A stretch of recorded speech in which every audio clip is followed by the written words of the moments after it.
I wanted to talk about some Hasbro news today, and this is something that I didn't expect to see. Like, I didn't expect to kind of hear this whatsoever, and I'm like, God damn, Hasbro. And it's not a good way of like, God damn. I generally think that this is why the Lightning Collection, I'm joking. I don't see the Lightning Collection coming back anytime soon because of some of this. I don't see some of the other lines not coming back because of this.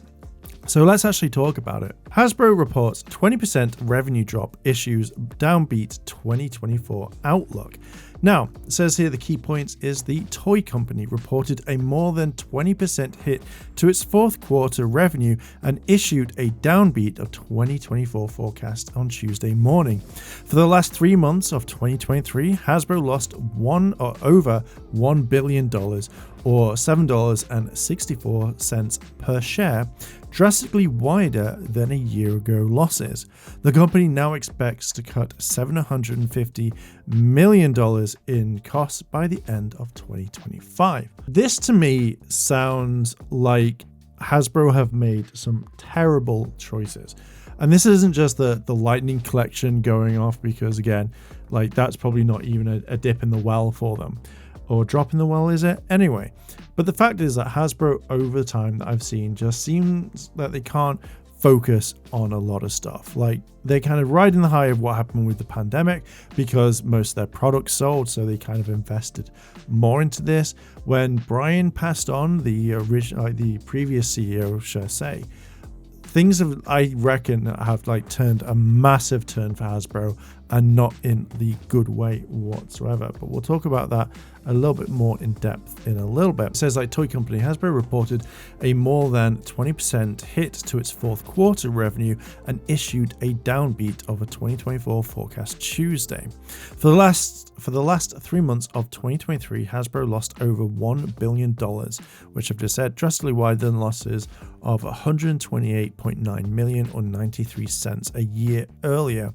After major adjustments related to goodwill and intangible assets, the company reported adjusted earnings per share of 38 cents. And they mention here, for the year of 2023, revenue declined 15% to over $1 billion, including double-digit sales, dropping its consumer products and entertainment segments. Hasbro did see an increase in revenue, however, its Wizards of the Coast and digital gaming segment, primarily due to the license revenue related to Baldur's Gate 3 and Monopoly Go. Now, Baldur's Gate 3 is a fantastic game from what I see. There is a ton of stuff that is in there, and yeah, there is just a ton of stuff that the game has done well. It's showed the gaming industry that if you work hard, if you do well, then people will buy it. And obviously Hasbro are going to get a share of that pie, apparently.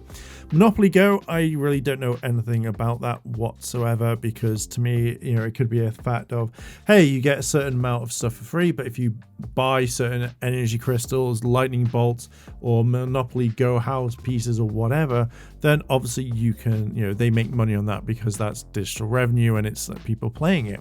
Now, when you see this stuff here, the company reduced its inventory by more than 50% compared to the year prior.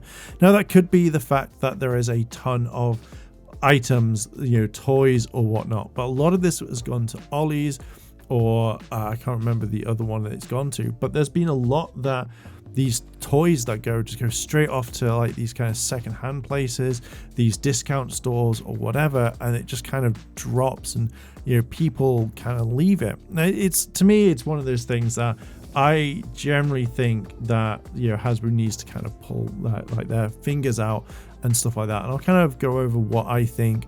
There is another video that I'm working on how I would actually change Hasbro per whatever it is. Like, it's been a while since I worked on that video. That will come out at some point. When I see this sort of stuff, this to me, I would love to go have a look at Ollie's and see what it's about because I could find something that I've missed.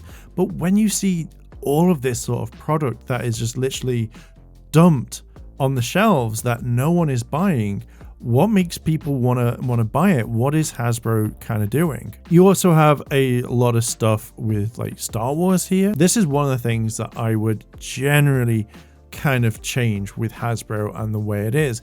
And it's these sorts of toys that they're not being bought. I'm not saying that they're not popular with certain people, but right now all I see is just like product that nobody wants, and it's just overproduced because maybe Hasbro thinks, oh shit, if I go out there and I change this or I buy all of this, then everyone's going to kind of like rush and get it and like add it to it.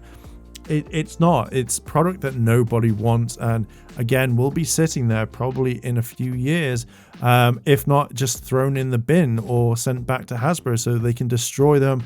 Maybe try to recycle the plastic in this. It's obviously probably not just all Hasbro, because obviously I think it's like Mattel is this, like Hot Wheels, so obviously it's the same thing. But again, way too much product.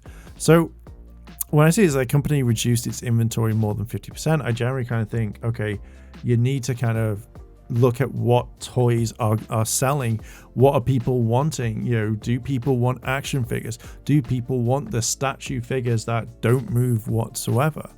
So when you see stuff like 2023, a prospective year for Hasbro, although not without some challenges, Chief Financial Officer Gina said in a statement, as we navigated the current environment, we look to aggressive steps to optimize our inventory, reset the cost structure, and sharpen our portfolio focus on play with the E1 film and TV. Okay, so the main thing is, I feel like you need to look at what you're getting with your figures and stuff. Like, people want accessories, people want something that works absolutely well, like that makes you think, damn, I'm spending the right amount. Now, Lightning Collection figures, because that's the one that I know the most with. Lightning Collection figures is what I think the Hasbro toys should come out like, because you do get a fair amount of stuff. It's just the pricing is now starting to get a lot higher, and what they're doing is they're reducing it. Yeah, you get your ultimate head, you then get the helmet, and then you get the Ranger itself. But it's these sorts of things that you could either add more hands, you could add more weapons, you could add 2 heads. So it's like, oh hey, I have a Kimberly figure and it has a cat head as well, so I don't have to go out and buy the same thing. Because again, this kind of also adds in. I personally don't mind some of the figures, but I don't want to have to keep buying the same ones over and over and over again.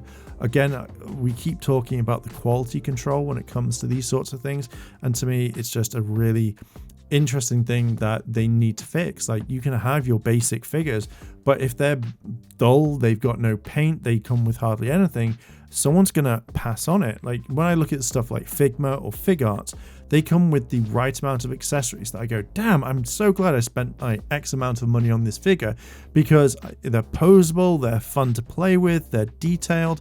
But with Hasbro, it just feels like they can try and cut costs a lot, and that's not really, really good. Another big one here is Hasbro expects further revenue declines in the year ahead. In the Wizards of the Coast segment of the company, expects a 3% to 5% revenue dip, coupled with a 7 to 12% hit to the consumer product business. The company expects overall adjustment earnings before interest taxes, I think, of like 925 million to 1 billion. So when it comes to Wizards, and mainly they're talking about Magic the Gathering and stuff like that, to me personally, it's, you need to listen to your fan base. You need to listen to what is going to kind of make money from this, rather than overproduce the cards to the point where everybody's got them. Stop making stuff that people don't want, and listen to the Magic community, listen to the judges, go to competitions, go to tournaments and say, hey, like, we're talking about this, like, what can we do to make the game? Listen to the players, fix things, release certain cards that they've always wanted. Like, look at the cards that came out that were a collector's set. Everybody was excited that they could have a Black Lotus in their cards, in their deck, so they could play it. But what did Hasbro do? They said, no, this is not tournament legal, you're not allowed. And from what I heard from the Magic community, they were so pissed that they weren't going to spend £1,000, $1,000 on this product because they can't use the cards. And these are things that I think Hasbro needs to listen to. They need to listen to all the advice. Now, I kind of made some notes from another video from Clownfish TV, and they brought up some points where it's like, make an original IP. sit down with a few people and say, hey, we want to make a brand new series of, yet it be targeted for girls or boys or both, whichever one you want to go for, and then sit down and kind of make something, make something that's really cool that people want. Because Clownfish did bring up the fact that, everything is kind of a hand-me-down. You have Power Rangers, He-Man, stuff like that. There's not really been a massive IP that is original from Hasbro or any company. So maybe that might be a thing. Hey, let's sit down, let's make this product, let's turn around and say, yeah, this is going to be big, and market the shit out of it that make people want. If you have to create a animation or a TV show, do it. Hell, you have Power Rangers, you could have done something with that, but yet you haven't really. You keep saying it's an emerging brand, and yet you're in the stink right now. Look at old toys. Could you imagine if you made the original stuff that Bandai did, if you were able to do it or kind of change it around? Look at Star Wars or Transformers or My Little Pony or anything like that. Hell, what about Play-Doh? You could bring out old toys to really kind of work well to make people go, do you know what, that's worth my money. But again, when I see stuff from Hasbro, I don't really see a lot. And I love Hasbro for what they do. I will bag on them if they need be, because I want the company to grow even bigger. But right now, all I just see is boring stuff. Certain toys, when I think they brought out the G.I. Joe stuff, and it was just the old figures that don't do anything. Arms go up, legs go up, and then that's it. And they sit in a really uncomfortable position and stuff. To me personally, that doesn't scream that I want to spend X amount on that one, because personally, I would rather buy an action figure that I can pose and put on display or fight other figures, rather than they go hands up. It's oh, here comes an airplane. Let's bring it down safely. With another thing is toys with accessories. But when I see stuff like this, now Rogue is one of my all-time favorite characters from X-Men. I absolutely went crazy trying to find the retro version of this, and luckily I was able to find them. But when I see figures like this, I pass on it. $24.99 for a figure like this with two hands for what? $24.99, the exact same price as Rogue. With Z, the SPD Yellow Ranger, you get a helmet, you get your SPD Morpher, this thing, I can't remember, the lightning effect, you get two hands and then extra weapons. When I look at this sort of stuff, I generally think, do you know what, $24.99 originally is actually a really decent price. $12.99 is a steal, to be fair. But then sometimes when I look at this as well, I generally don't think it's worth the price as well. $13.99 is a decent price, but $24.99, where it's just basically two hands, an effect, a gun, and a blast effect. Yeah, the figure looks okay, but to me, it's not simply the best. It's that sort of stuff that kind of puts me off wanting to buy stuff. Even looking at Gambit for $24.99. Out of all the X-Men figures, I generally was just oh shit, that's actually probably worth it, because you get a lot. I would give him an extra few playing cards, and maybe the figure is worth it. But for $24.99, he's the one that comes with most of the stuff. So kind of coming close to this video, if you have toys that are good prices, comes with everything, actually feels like your money's worth it, people will come in and go, do you know what, that was actually worth it, and I'll pay for that and I'll spend my money.